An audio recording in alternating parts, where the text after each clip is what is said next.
Hello again. So we brought you outside today. We're going to have a look at a couple of barrels.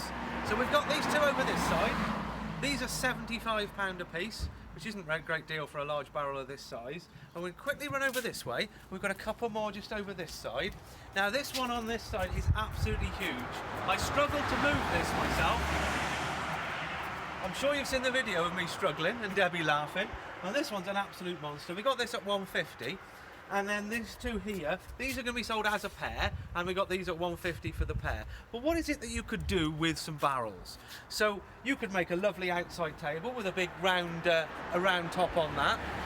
You could mount a sink in there and have a barrel sink. You could take part of the front off and put some shelves in there and turn it into like a little shelf unit. What about a water feature? Have a pump and maybe some water, a fountain of some kind coming in there. That could be done. Dog bowls and dog beds. If you were to cut that in half like that and line the inside, the dog could sleep in there quite happily. That's one way that, another way you could use it. People have used them as planters, as an obvious one. Cut them in half, fill them full of soil, grow your plants in there. That's an obvious one, that. A wine cooler, possibly. We're taking the front off, or a part of the front, and stack your wine inside it again. What about a dustbin?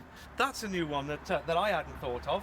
Take that top bit off there, have that on a little flip. You could put your bag inside there and you could use it as a barrel dustbin. Might be going outside, look quite pretty out there. You could use it as a trunk. If you were to cut it in half that way and lay it flat, you could use it like a trunk and store things in it. You could even hinge the two halves together. That's quite a good one.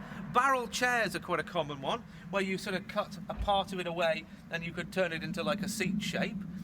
Something else I saw, well, Debbie's done the research obviously, but something else that we saw was people are using just the top brim there up on the wall as a clock. So you could just use the top of the barrel and mount it and make it into a clock there. Coffee tables, as I say, if you cut it in half and put the lid on, it would be much lower for a coffee table. You could have a couple on there together with a lid on and have it as a bar. There we go, or some kind of a pub table. You could cut them in half again and use them as stools or puffs or footstools, that sort of thing. Or what about a water butt? That would make an absolutely gorgeous water butt in the garden. That's a possibility as well. So there's just a few possibilities of what you can do with these absolutely stunning barrels and have a little bit of an architectural bit of excitement somewhere else around the house. So there's lots and lots of things that you could think about for different ways you could use them. But there they are. These are the barrels that we've got in. So and hopefully we'll find them some new homes. Thank you very much.